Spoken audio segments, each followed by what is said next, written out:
I forgive you for all the things that I did, okay? It's just how I am. Y'all, we're gonna continue on with this Hot Mess Express from Sarah Boone in today's video.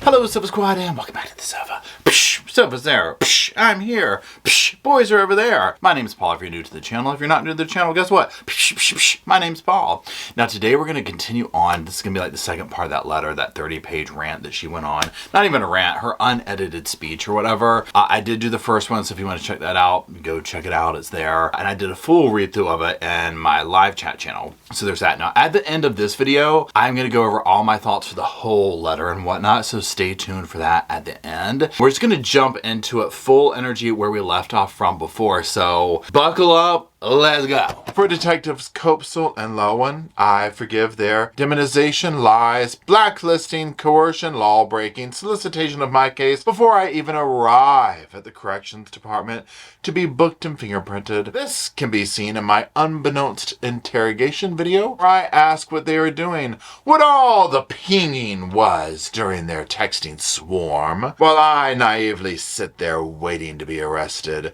which they know would happen the day before. For Copesel, for bald-faced lying on the stand to the judge and court on record. She didn't tell me to come to the station to pick up my phone. Why else would I go? I didn't even know about the surprise interrogation. I forgive them for also lying how the news showed up to record my walk of shame, handcuffed and confused on camera. I forgive them for trying to make me lose from the beginning by stating the unquenchable wildfire of sensationalism and distortion, ignorant hate, defamation, and greed by unlawfully broadcasting who they wanted the world to think I was by their schemes, learned lessons, and fraudulent strategies from the school of manipulation and taking advantage. How much did they make off of me, and still are, for calling it in, then removing the curtain to expose their personally twisted, murdering monster. Also, my forgiveness in greater gold comes from wondering why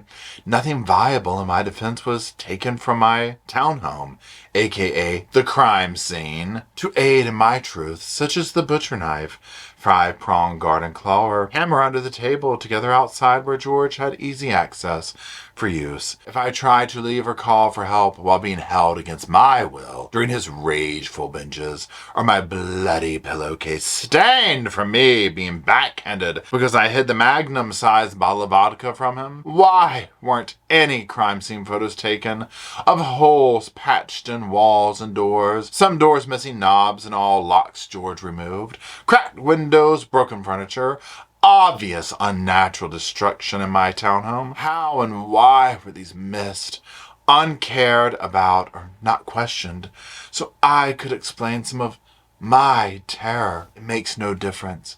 All is forgiven. Prosecutors, Mr. J and Mr. Cassatoni, my forgiveness is also extended. Your inappropriate, attributive narratives for having to go through years of my pictures and videos and texts to erroneously piece together your deceitful, damning version of what really happened and who I am. After so much availability and for so long, you were finally able to make the circle fit into the square. I forgive your antics, theatrics, ludicrous comments to make sure the world got their money's worth while watching with ignorant pitchforks and burning torches, hoping for the best from you, which is my worst. Instead of dropping the mic, Mr. J, you dropped the bat for yelling, finger-pointing, and intense underlining to force your theoreticals and fantasies on the jury by using imaginary space adventures and fictional characters to blind and bedazzle them with your far, far away from the truth dramatization. In all of your pieced-together productions, I forgive you most for never seeing the light in people, their human goodness, humor, and big hearts. You wake up to seek out the opposite, to condemn, to take lives in your own way. See the good that does exist in all of us, inherently and unenforced, even as the proud Mr. J stated. The kicked dog that's bites. Mr. J, who kicked the dog in the first place? In my wisdom, it's usually best to leave sleeping dogs lie. Then they don't bite. My gold goes out to the jury for not understanding my cracks, from being blinded by the injustice and malpractice in all of the judicial and prosecutorial errors, the very apparent violations of my constitutional rights during my case and entire trial, which caused mass confusion and dysfunction. I forgive the jury truly for being weary from this confusion and dysfunction, also from being hungry and tired and wanting to go home to their families after being away from in full capacity for 2 full weeks. I understand. From this and their brash, misguided, corrupted decision, I was wrongfully judged a murderer instead of a survivor. For this, all is forgiven. For this, I can still survive and stand tall, having an even greater opportunity to finally be understood in the Supreme Court for my appeal. I didn't lose. God just wanted me to win in a different way. Freedom and forgiveness. In the end, I forgive myself for not choosing my life sooner, for not being more brave, vigilant, bolder, and outspoken, stronger mentally, physically, emotionally, and spiritually, for being hopeless, desperate, simple-minded, weak, and inexperienced. I forgive myself for not realizing I was enduring a life of domestic violence, and that vicious cycle never ends. I had nothing to compare to. I've never been hit by a man before in my life. I was raised hitting a woman was wrong and should never happen. No excuse. I forgive myself for not escaping permanently, for not fighting back sooner to save myself, my son, my dogs, home, car, having 20/20 hindsight, thinking of everything I could have done differently, or better, to avoid the outcome. I think about this every day since. Also of all the good days we had together. For him, at least, while I was constantly in hyperdrive, high alert, paranoid, making sure I did everything right all the time. I knew if not, the greater possibility I would be ended as George threatened me with so many times before. I forgive myself for falling in love with a monster, and no matter how grotesque he may become, I still loved, hoped, and forgave. I tried breaking the spell so he wouldn't be a monster anymore. I saw who he was inside. George made then, now and always, love him for all of his cracks also. We made each other our own brilliant pieces of art from the cracks and repairs. Unfortunately, not all cracks can be. In all of my forgiveness, George is my greatest lesson and will be forever a part of me. I think of him every day and still speak to him when alone on the rec yard. I ask for his forgiveness and that he look for me at the gates of heaven so I can tell him how sorry I am endlessly and that I never stopped loving him and all of it and still. When I first came to jail, I put my mat under my bed and cried all day and all night. For months, only falling asleep from being so exhausted with grief. I wrote him letters. I wrote his family and his daughters apologizing and asking for their forgiveness. But due to their fear that my life or son's would be jeopardized, I did not send. I am sorry. I cannot begin to fathom any of their grief and sadness. Forgive me. Almost everything reminds me of him. Seeing my stab wounds every day especially. It truly reminds me all I really did live through. George haunts me. He is everywhere. I believe because I do still love him, think of him, and miss his laugh the most. In my heart, I know he is with me and understands that this tragedy was not intentional. I hope everyone can, his family foremost. I didn't mean for this to happen. Please wholeheartedly know that, and always, I would never. Forgive me, George. Forgive me, Taurus family. Forgive me, Judge Kranick. And to the entire planet, forgive me. I graciously and humbly ask for consideration, for forgiveness to be extended instead of judgment, for reconciliation and restoration, for all of us to move forward. My apology is profuse and ceaseless. Allow me, please, to brush off the muck, to wipe the blood from my face, to fix the cuts in my skin. I ask for understanding in what really happened, and for how long. For second chances, repentance, and redemption. To advocate for all domestic violence survivors. To help them overcome, heal, and still hope always. To make their voices heard. To confidently walk with all of their scars on the outside and the inside. To help them not ever become a casualty of domestic violence as so many others. To stop the abuse and maltreatment before it's too late. There is always hopes. You can survive. In my soft-spoken conclusion, I ask this. Would I be the darling mother, celebrated woman of the year, if it were I who died? How many daughters, mothers, sisters, aunts, grandmothers, nieces, and friends have been because they did? I am a survivor. I am Sarah Boone. She didn't say that last part, the I am Sarah Boone part, but I felt it needed it. Lord, I had to do my own edit there. Let's finish. Learn to do good. Seek justice. Rebuke the oppressor. Defend the fatherless. Plead for the widow. Isaiah 1:17. All-encompassing. Protect the abused. Sarah Boone, December 2nd, 2024. And there is a little envelope that it came in. Well, I don't think that's the last we'll hear from old Sarah. Okay, so let's go over and recap a few things with some final thoughts on those parts. Let's revisit that first paragraph that we read in the letter where she's talking about, I did the edited version hoping I would get some kind of grace or whatever and whatnot. 100% that's what she did that for, right? And then when she didn't get what she wanted, she was like, oh, I'm going to speak my mind. It goes to show you that she knows what she's saying grates on somebody's nerves or isn't the best thing to possibly say because she held this back, right? And then when she was like, no matter whom I had to speak on my behalf or the number of, it was like, but you only had people that you recently met, right? These are just like people you literally just met in the last few years in jail. No one from her life came forth to say anything decent about her. Nobody. Okay. And I think that's sad at the end of the day, that a life to the age that she's at, that not one person came forth and said anything about it. And her saying that his mind was already made up. Well, also, what do you expect?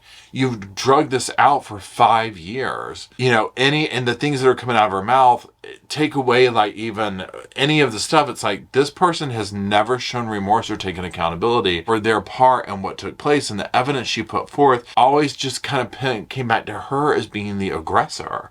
So I'm not sure what she was thinking there. Also in one of those third paragraphs where she starts going after Mr. Kranick or whatever, we hear the first, I forgive you. Right? This will become very present throughout the entire speech as we've heard, okay, right? That I forgive you, I forgive you, I forgive you. And all this, the gaslighting of trying to tell him that you're nothing, you're just a man, you don't have this power, that power, whatever. And I get that, but it's it's falling on deaf ears because it's Sarah, and we've seen this kind of stuff from Daryl Brooks, all these, inmates that kind of go, or defendants that go in this direction. It's not delivering the way that they want it to. They're trying to take this holier than thou thing. What it comes off to me, in my non-professional opinion, is narcissistic injury. Okay, where they can't handle losing or being slighted, so they are trying to attack in a way to put the other person down, right? Because at the end of the day, it's girl,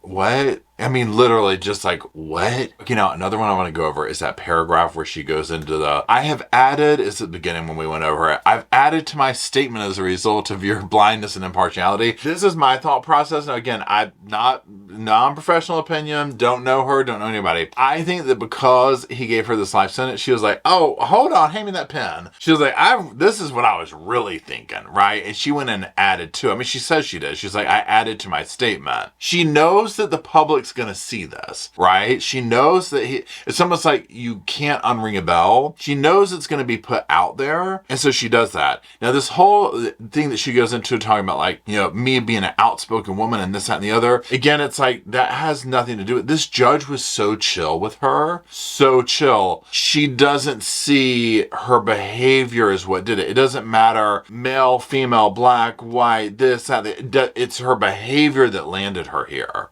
Period, right? This judge was one of the, for what he put up with, I mean, I'm really proud of him, right? I mean, he was so chill. So this whole thing she goes into absolutely just runs all over me. Now, also towards the beginning of the letter, when Sarah starts going into like the, I forgive George and all this, and I don't know what you call this, but it's like the backhanded like apology or whatever, or like that. I forgive you for all the things you did to me or whatever. Okay, so you see how she, number one, drags the whole family into it. His brother, the mother, the father, like everybody, right? And goes into all these horrible things and how she didn't feel safe and she was trapped in this and that. But again, all the evidence they were able to find, which most of it was created by Sarah to show how horrible he was.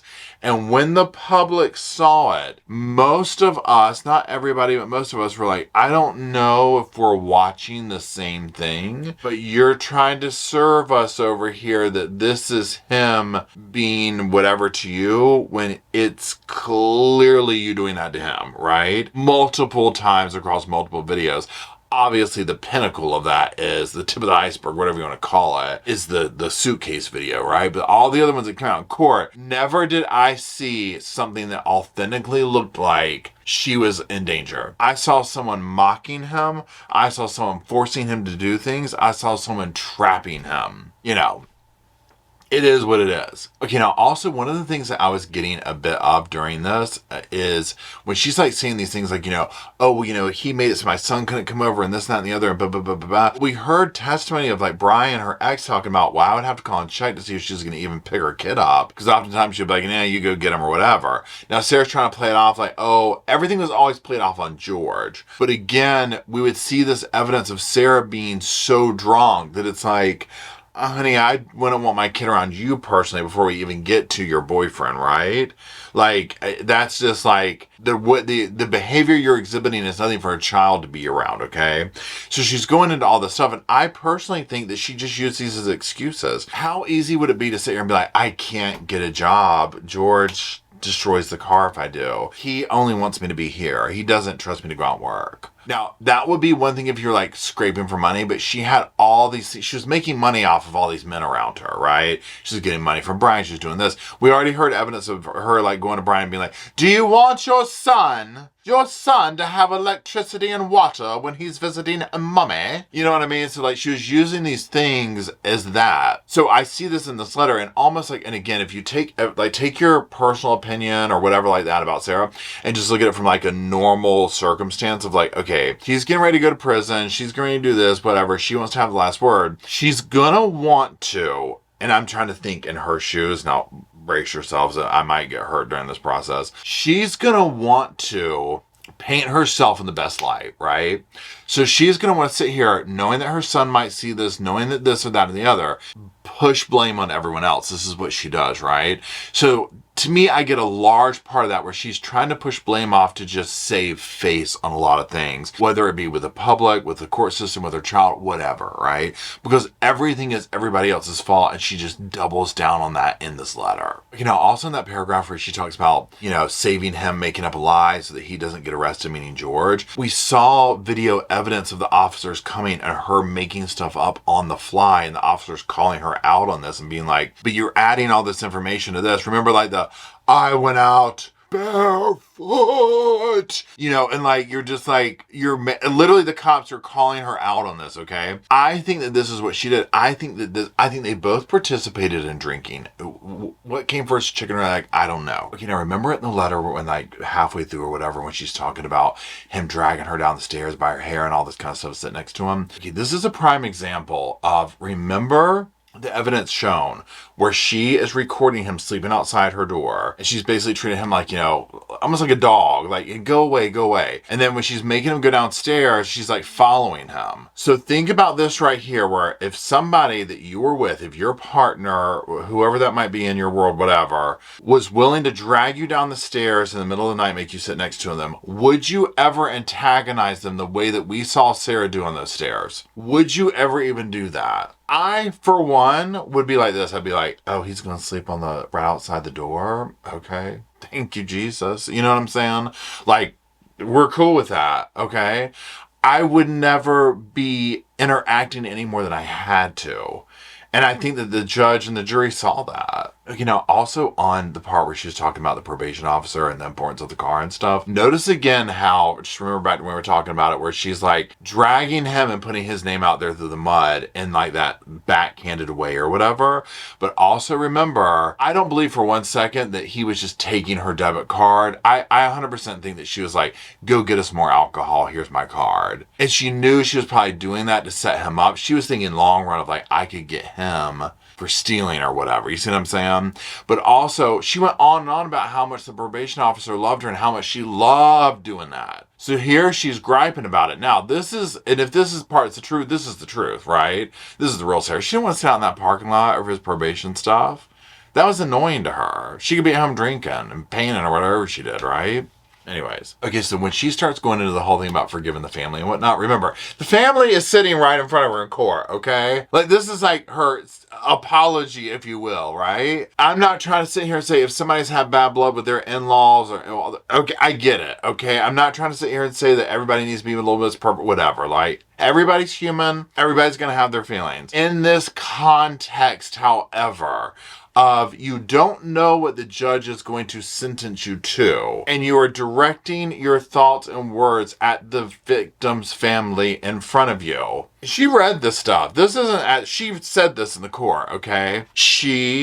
This was the last thing you needed to do, right? And then again, I agree with her. Oh, I think the judge already knew. She done. Okay, she's done, right? Whatever the maximum is, she's getting it, right?